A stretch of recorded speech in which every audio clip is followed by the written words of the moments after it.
ముందుగా స్టవ్ మీద కడాయి పెట్టుకొని 4 టేబుల్ స్పూన్లు ఆయిల్ వేసుకుందాం. ఆయిల్ కొద్దిగా వేడైన తర్వాత 1 కేజీ చికెన్ వేసి 3 నిమిషాలు ఉడికించుకుందాం. 3 నిమిషాలు అయిపోయిందండి.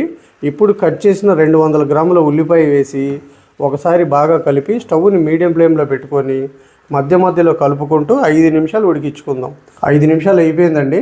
ఇప్పుడు 1 టేబుల్ స్పూన్ అల్లం వెల్లుల్లి పేస్ట్ వేసుకొని మరో 5 నిమిషాలు ఉడికించుకుందాం.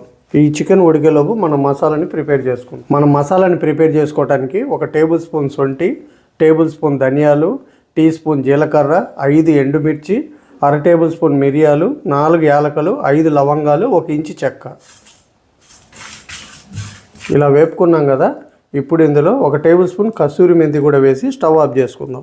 మనకు కళాయి వేడికే కస్తూరి మెంతి అనేది ఫ్రై అయిపోతుందండి. ఈ దినుసులు చల్లారిన తర్వాత మెత్తగా పొడి చేసుకుందాం.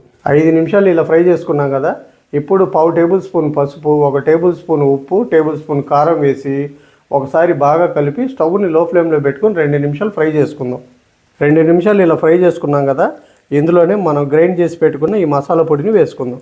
ఇప్పుడు ఒకసారి బాగా కలిపేసి స్టవ్ని లో ఫ్లేమ్లోనే పెట్టుకొని మరో 3 నిమిషాలు ఫ్రై చేసుకుందాం.